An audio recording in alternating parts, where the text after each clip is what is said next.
In het teken van de Capina Boerderijdagen organiseert het melkveehouderij en zwartbolkerij Mooi Selsum in Oentjerk een iepen dij. Hierbij kunnen bezoekers verschillende activiteiten van om het leven op de plaats van dichtbij mee te meiden. Nou, er is eigenlijk van alles te doen. We hebben komen elke keer. Er zijn hier en daar al speeltjes op het terrein. Er is een melkwegreis.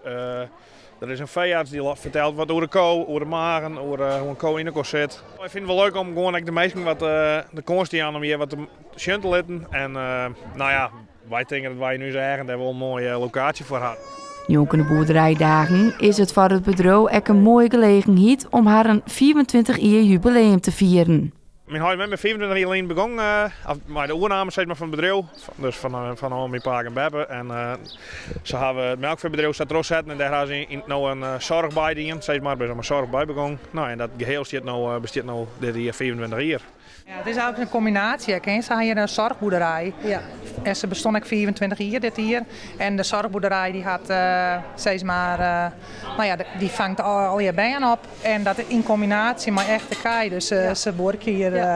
Het boerenleven erbij, hè? Ja. Ja, we hebben hier een parcours dat de bijen eigenlijk de route van de melken al lezen kunnen. Dus we beginnen op de plaats. Daar hadden bijen een kan met melken. Die vullen ze in de fabriek.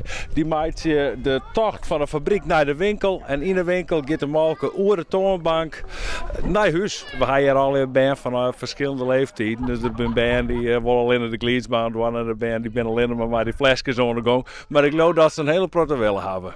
Hoe het bolter van de baan een soort dwan is, geniet je echt de volwassenen volop. Nou, we zijn naar de koeien geweest en we hebben een parcours hier gelopen met flesjes water. We zijn naar de winkeltje geweest. Nou, ik heb het wel een beetje koud, maar het is wel heel leuk hier. Dus, ja. De meesten weten niet wat er gebeurt in de boerderij, dus dat is mooi om even te zien wat er allemaal gebeurt. Ja, klopt. En op de trekker gezeten, ja, dat kan anders natuurlijk nooit, hè. En dat kan nu wel. En koeien gemolken. En wat is nou het allerleukste wat jullie gedaan hebben? Op springkussen. Ja, dat toch wel? Ja.